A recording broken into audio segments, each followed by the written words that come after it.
I got to tell you, women don't like being lied to, John. Williams and Mannion joining here in Newhouse for the first time to debate on the New York 22 congressional race. With questions not asked at your average debate. What's your favorite Central New York restaurant? Possibilities. I like Palladino's Pizza. This congressional showdown is a lot more intimate than usual. Congressman Brandon Williams and Senator John Mannion sat right next to each other, debating heavy topics like abortion. If it's a monumental victory to take away a woman's right to choose, then I don't believe you understand where women are and their supporters in New York 22.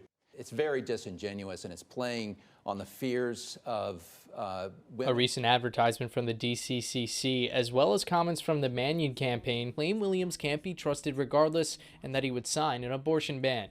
Citrus TV was able to speak with the incumbent one-on-one for further clarification on his stance after the debate. Well, I believe in our federal, our federal system, which means that states have their own sovereignty and their own rights. They gave this very contentious issue in our nation, and they made it a states' rights issue.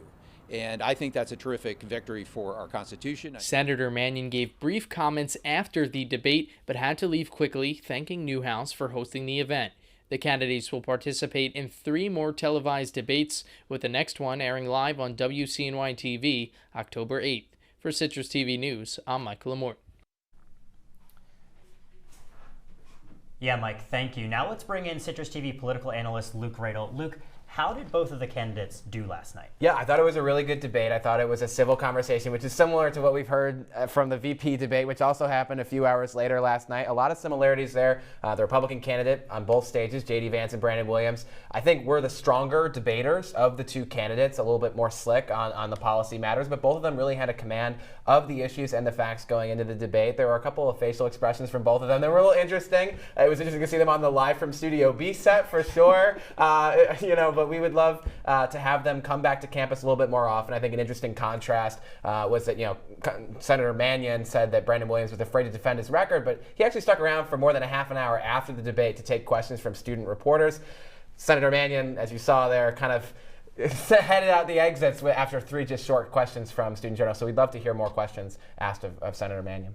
Yeah, I mean, also it's interesting because you did mention it's at the Live from Studio B set, so that's here at Newhouse. Yeah. Now, how did these candidates do at addressing the issues that impact students here at SU? Yeah, a it was an undergrad student, but asked a question relating to the cost of college, and both candidates agreed that college is way too expensive. And I think we can all personally fact check that as being absolutely true. And they're all taking different steps, different approaches to trying to mitigate that problem. But a really interesting part of the debate for me was actually on the issue of Social Security, where Brandon Williams was asked what to do about the fact that those programs might go insolvent within the next decade.